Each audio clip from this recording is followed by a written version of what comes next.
Okay then, AEW. Well, I should be saying Bash at the Beach then tonight. I should say for AEW Dynamite. Review this week. What do we got, huh? What do we got for AEW? Before I get into that though, I guess the one thing I do want to say, I know there was a graphic at the beginning of the show. Rest in peace to Rocky Johnson. If you do not know who that is The Rock's father.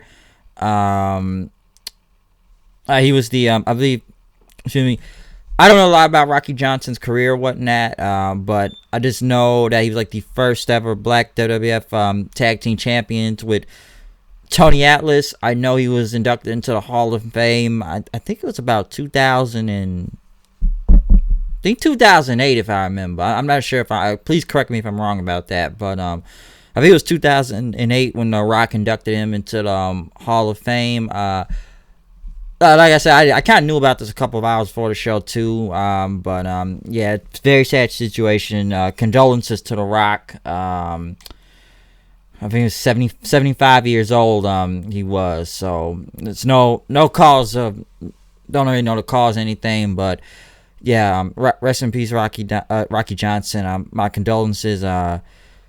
Even JR it's been a lot of death in wrestling. I didn't know there was that many deaths around wrestling right now, because even JR mentioned La Parka, Triple H La Parka, let me say that right now, Pompero Firpo and Kendo Nagasaki. I don't know who I didn't know who that person was that died, but yeah, a lot of deaths going on right now. But yeah, Rocky Johnson was today. But yes, we do kick off AEW though. Dynamite, Miami, Florida, which I don't even know if I should even be calling it Dynamite though. Bash at the Beach it was tonight.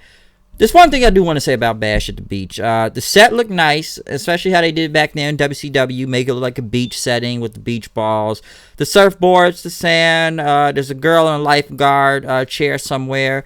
My only thing about it, I would have saved this for a pay-per-view title than doing it on TV. I get the theme, I get it to Miami, Florida and whatnot, but if it were up to me, I would have saved it for it's a pay-per-view name, okay? It was a pay-per-view name in WCW, so I would have used it still as for a pay-per-view and just put it in as a regular show for a Dynamite and whatnot. But it still had a great atmosphere to it in Miami, and the set looked great. For the Bash at the Beach. But already we kick off a Fatal 4-Way Tag Team title number one contender ship match to see who will face SCU next week on the Jericho Cruise. This show will be taking place. I believe it may be taped.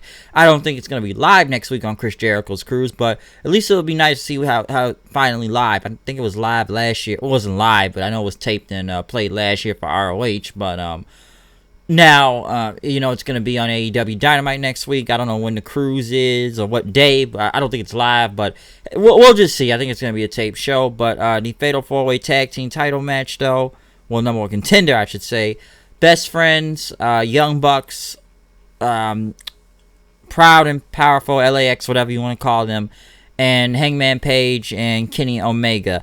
What can I say about this match? Number one, this was a spot fest, of course, so I'm not surprised by this. There was a lot to catch up with, okay? And I'm going to try to go most over what I can, but you knew shit was going to get insane in this match from, of course, Matt Jackson doing his triple Northern Light suplexes or whatnot.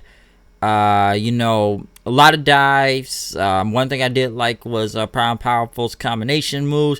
I kind of like that Santana went for like the Three Amigos, but he held the last suplex on Matt and stalled it, passed it to Ortiz, and then tagged himself so Ortiz can get the last one on there. Then fans chanting Eddie. Hot crowd tonight in Miami too. Let me say about that too. Hot throughout the entire night.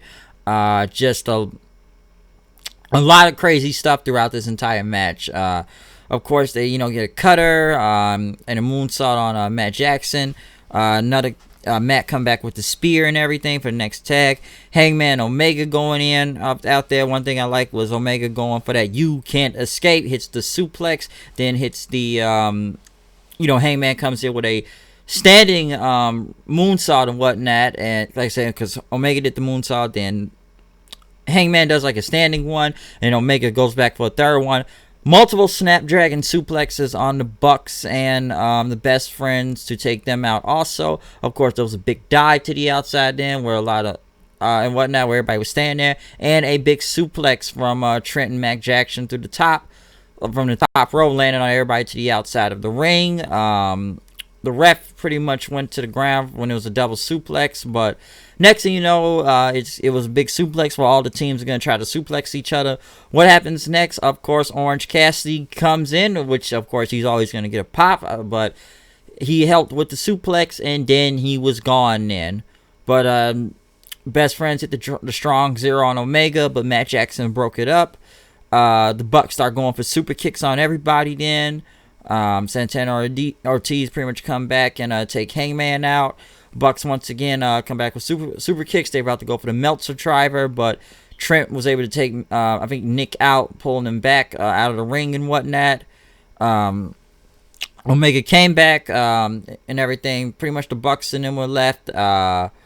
Trent was still in the ring. Omega and Hangman Page hit the V-trigger buckshot lariat combo, or I like to call it the buckshot trigger. I like calling that now.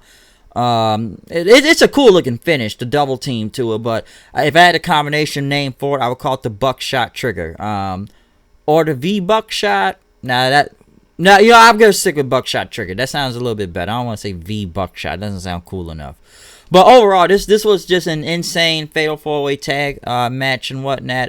Of course, you saw a little bit of dissension from Hangman and Omega with the Bucks because they're all in the Elite. And then right after, once they kind of argue with Omega and them, the Bucks and whatnot, they get out there, they stay cool, and of course Hangman, he takes a drink from the fans, one of the fans or whatnot, and of course, his whole thing now, I guess he's an alcoholic, which we'll get to more of that later in the show, too, about this man having multiple drinks, and we've been seeing about this on the show lately. So I guess now he just takes random drinks from fans and just drinks it. So overall, just crazy, insane match, spot fest, whatever you want to call it. But in a way, I didn't really expect Hangman and Omega to win, but I'm sure it's going to turn up sooner or later with Hangman turning on Omega. So we'll see what happens from this. Next, Miami Vice Cody Rhodes comes out. Especially Miami got the white suit on with the shirt.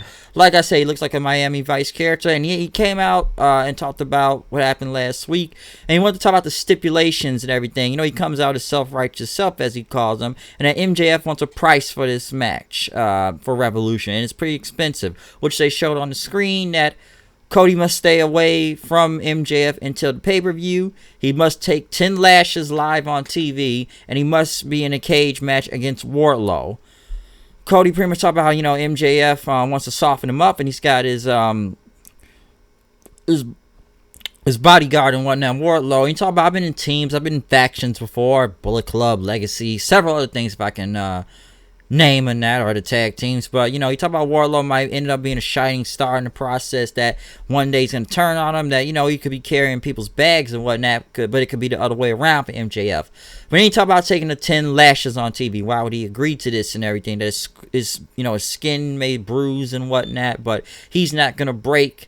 And, he's not going to touch MJF till Revolution, but he lives rent-free in his head, as he called it.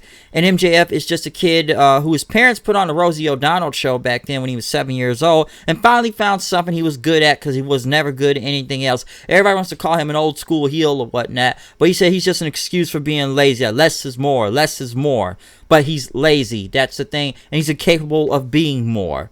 And he talked about these stipulations and everything, which I'm sure people are like, why would you agree to these lashings or whatnot? But he agreed to it. I guess he wants to get his hands on, MJF that badly and everything. But the stipulations, we'll see where this goes, because I don't think the cage match is until a while they said on TV. But I think it's in February. I think it's for the pay-per-view and whatnot for this cage match. I don't know, but I know it's not next week. But, Cody pretty much says it's going to be all worth it and everything just to get his hands on MJF at Revolution so he can give him his own goddamn scar. So another great promo from Cody as usual and whatnot. Like I said, they'll still don't get about the whole green to 10 lashes live on TV. But he's going to accept it so he can get his hands on MJF at the pay-per-view. So we'll see what happens from there. But another great promo from Cody. Joey Janela was cutting a promo. I did not really pay much attention to it because I just don't really give a shit about him that much. I just know it's talking about Penelope Cruz, and now he's going to have a better year this week, and he's going to go against Rey Fenix. I'm sure Rey Fenix is going to have to carry that match, and, he's going to get his hands on Kip Sabian sooner or later. Next, the worst entire thing out of this entire show, and I mean this was the worst thing of the show. Since a match change happened, we did not get Awesome Kong and Melanie Cruz versus Kris Statlander and Hikaru Shida. What do we have? We have Brandy Rhodes being in replacement for Awesome Kong. The minute I heard Brandy was going to wrestle, the minute I said, get the strap right now, okay? This match sucked. And you want to talk about killing the crowd? And I talked about earlier that this crowd was hot. Miami. And they were a very great crowd, especially throughout this time. But until we got up to the women's match, dead. Crickets. Crickets.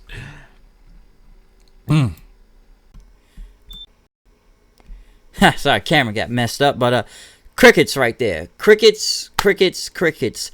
No one cared for this match. This match wasn't really that good. It looked like people tried to give her a Hikaru Shida, and I talked with people throughout the night about this match. My friend Steven and Kyle, they even said that, Hikaru Shida got a little bit of a chant. Steven said that, but, she got something, but that was basically it, because this match was not good. This match was botchy. That drop kick that Hikaru Shida did from the top rope didn't even touch Melanie Cruz. Every time Brandy got in the ring, it just was not good, and it's like they kept having to do these... It's like Brandy kept doing these quick tags back and forth. It's like she was in the ring for 1 minute, she's out the ring for a second. She's back in, she's back out. Like she would do these little quick offenses and then just put Melanie Cruz back in. Luther, by the way, I should have mentioned that he got hit by the kendo stick by Hikaru Shida as soon as he started walking up to her and everything. But listen, this crowd couldn't have cared. This nightmare gimmick is not over. It just looked bad. This whole thing looked very, very bad, okay? And like I said, Brandy's just not good. She's not a good wrestler.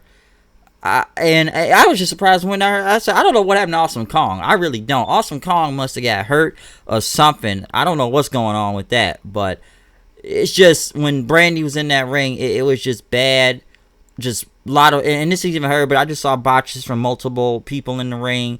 Even, like I said, Shakara with the drop kick, even kicking Cruz out of the ring. Melanie Cruz, I don't know a lot about her, but, she was okay, I guess, but this match was bad. It sucked. It fucking sucked. And, Styles and them got the win and everything, but someone even said this to me also, the Nightmare Collective, we got all these spooky gimmicks going on, right? Everybody's got all these spooky, dark, scary, all these faction-like gimmicks and everything, right?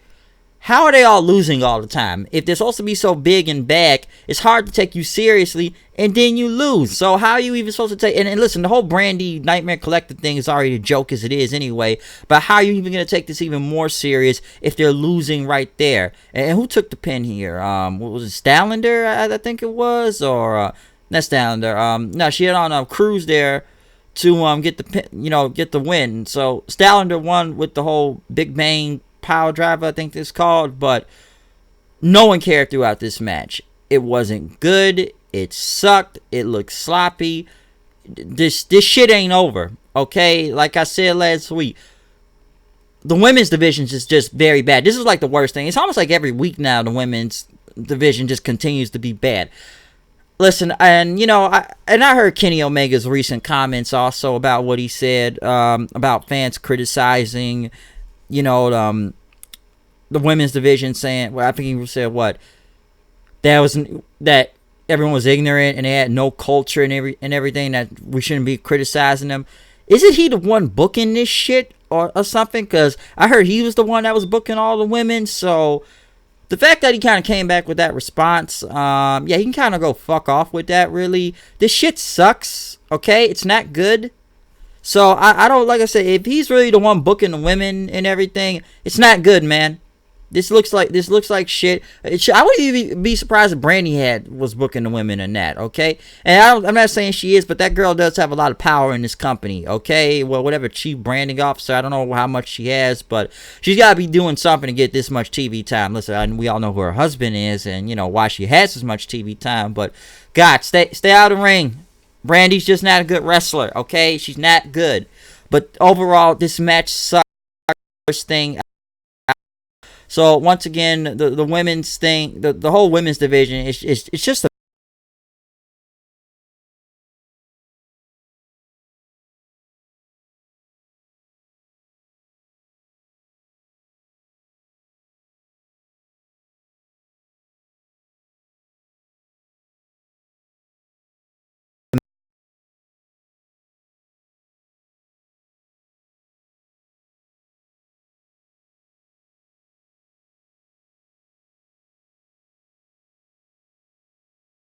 Nakazawa, Brandon Cutler, Kenny, um, Hangman Page, and no one is more powerful than the Dark Order. Blah blah blah. So not much I really care, but Dark Order and whatnot. But I guess they're still trying to do the whole recruiting business. Sammy Guevara came out. One thing I do like during the picture-in-picture and commercials, of course, is Sammy Guevara's cue cards and whatnot. I think they're hilarious because you never know what he's gonna say on this. So I found that very funny. And whatnot. One thing I will say about this show: too many commercials and too many picture-in-pictures. Okay, a lot of commercials on this show. Okay. But as Sammy Guevara was still waiting in the crowd and whatnot, Jon Moxley came in with the new Ford GT that he got from Jericho, or stole from Jericho, I should say, at this point. And, he came out in the car. No music, by the way, too. But he still got an introduction. This was a very good match between him and Guevara. Not the match I was actually even expecting with these two going in. But Guevara is really good in the ring, okay? And it's like some people say they need like what's the name of it? Not a main title, but at least a mid-card title, because this guy is good. Like, Guevara could go out there. Him and Moxley were putting on a really good match. It was very enjoyable. I liked a lot of it.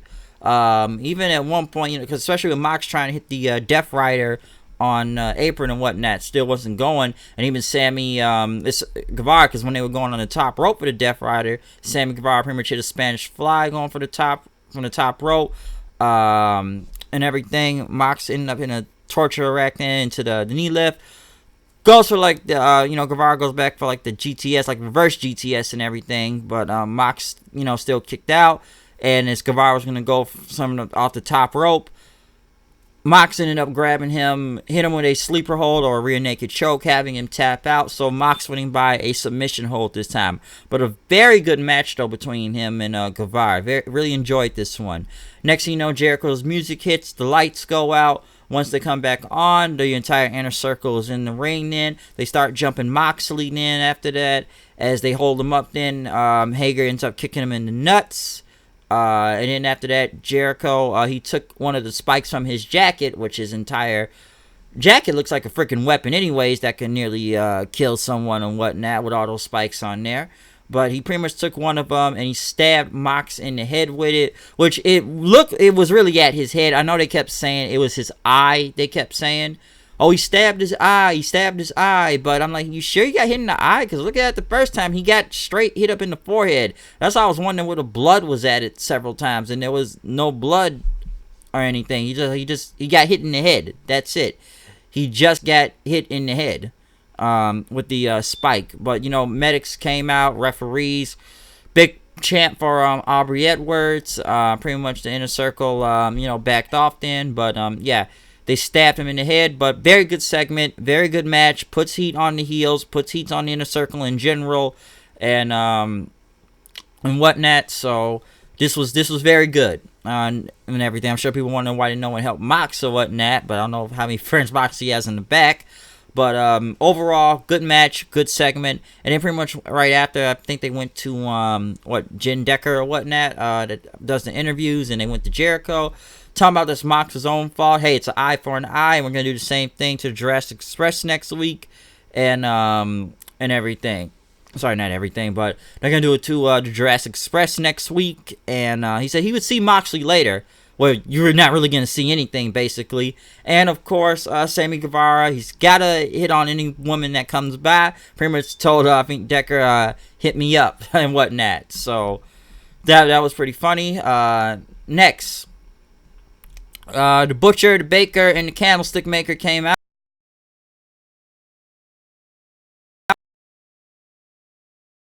That was, he DDP's daughter and whatnot. His daughters are pretty hot. But 6-man tag: Dustin Rhodes, QT Marshall, DDP, the Butcher, the Blade, the Candlestick Maker, the Baker, whatever, and MJF, or whatever name I'm going by on this 6-man tag. One thing AEW still needs to get right, though, is these camera shots or whatnot. I did not like when DDP came out and did his entrance and the camera missed the entire pyro part of it. I don't like that, but let me tell you about this entire match. This whole match was basically about MJF, okay? MJF was the star out of this whole thing. The Butcher and the Blade, I felt like they were just there to me. They were in the ring several times, but they were just there. Of course, Allie or the Bunny was getting involved a couple times, slapping the air out of Dustin Rhodes, what it looked like air and whatnot. MJF climbing out of the ring and then coming back in the ring and whatnot. Pretty much when Dustin finally got the tag to DDP, crowd was going nuts then. He pretty much hit some clotheslines on them. He hit a diamond cutter on the Butcher. And, he was going to go for MJF then with DDP, but he pretty much got a low blown in. But Dustin came back. He hit a Canadian Destroyer on MJF, which I felt like he almost didn't sell that at one point. He got it sold it all over the place. DDP hit him with a diamond cutter in, and pretty much right after the Blade broke it up, QT Marshall hit a big moonsault dive outside to the ring then. DDP went to the top rope and hit a big splash in on everybody outside. But once again, the camera shots come back in again. We didn't really see the QT Marshall get pinned, which I kind of expected him to get pinned. I knew MJF was going to be the one to pin someone in this match. Was going to be QT Marshall or whatnot, and whatnot. I keep saying whatnot a lot for some reason. But yeah, he got the pin over QT Marshall, though, taking him, pretty much taking him out and got the win for the team. I knew MJF was winning. The other thing I just kind of thought he kind of oversold a couple things was when DDP kind of slammed MJF's head into the corner turnbuckle. The second one, like he just jumped really high and fell on his back, and even the Canadian Destroyer thing looked a little overselling and whatnot. But like I said, DDP still hit the dead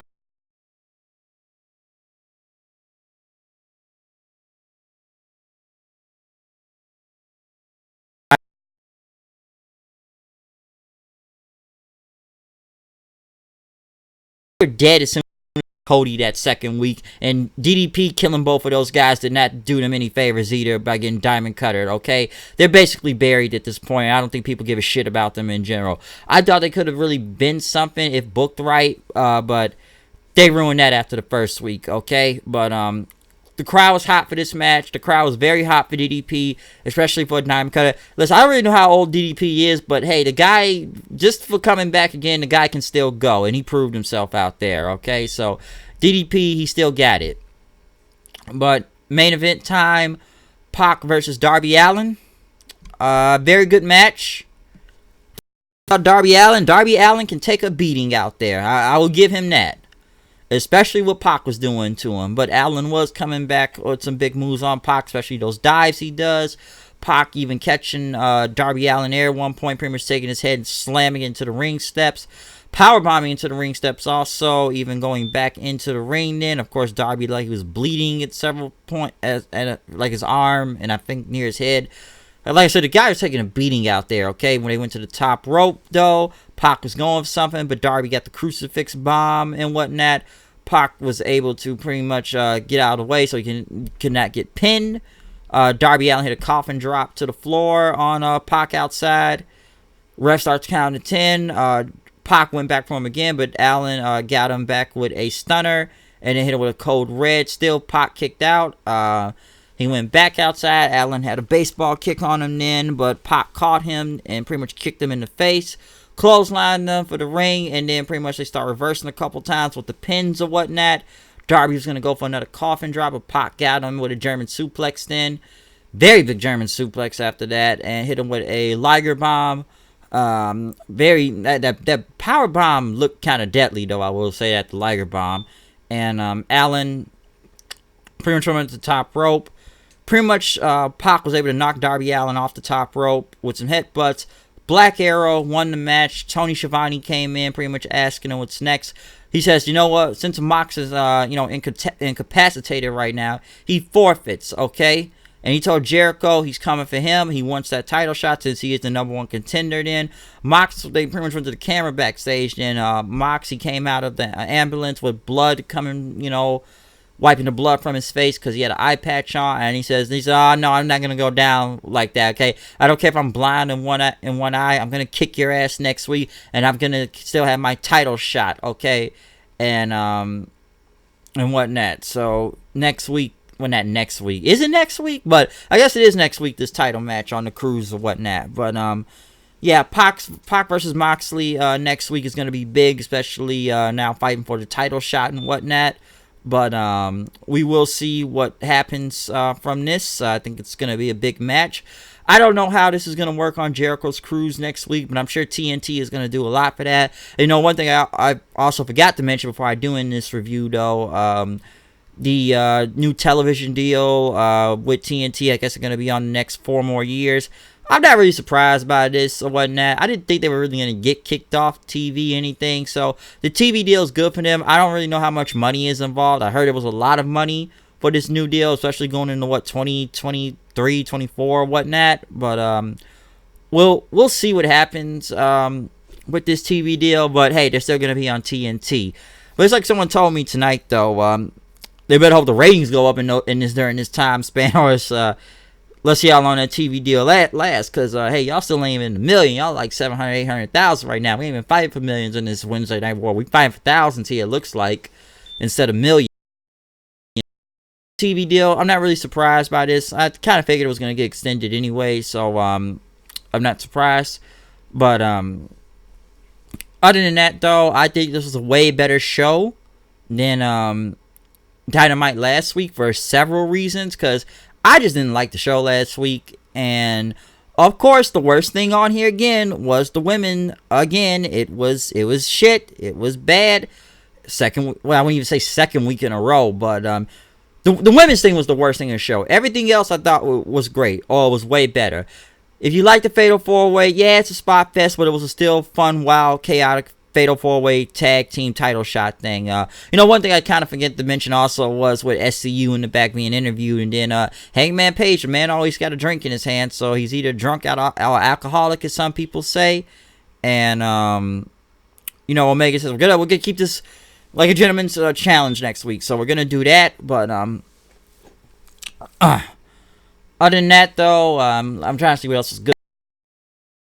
I enjoyed Guevara and Moxley. I enjoyed the segment right after with the Inner Circle beating up Moxton. I like the Bash of the Beach theme. I think that was good. The 6-man tag between DDP and all of them was pretty good too. I think MJF looked great. Cody, of course, always has a very good promo out there. You can't really doubt him. So I think this was a better show. Even Pac and Darby Allin was a very good match too. So overall, this is a very good show. The only worst thing on here was just the women's tag thing. All right, that was shit. It was very bad. Don't debate me on that. You can't really defend it. But other than that, though, that's my review for this Bash at the Beach theme show. I enjoyed it. We'll see what happens next week on the Jericho Cruise or whatnot. So other than that, I'm out of here. Comment, subscribe. Tell me what you think about Dynamite or Bash at the Beach this week. And, follow me on Twitter at HoodedKnight890. And, I'll see them basically after that. But yeah, other than that, though, we will be back later on for an NXT review. So watch out.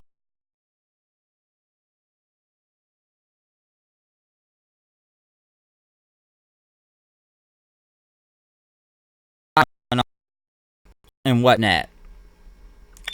Excuse me. But other than that, though, I'm out. Like I said, I'm out. See you guys later.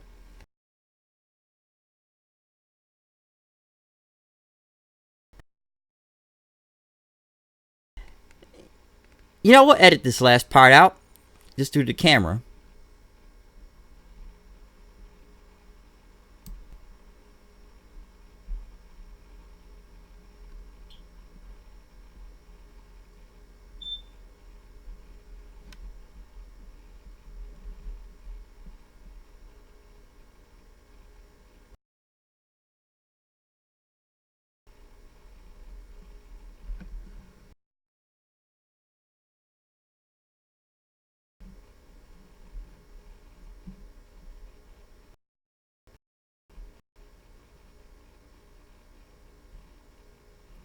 Okay, this thing is still recording for some reason.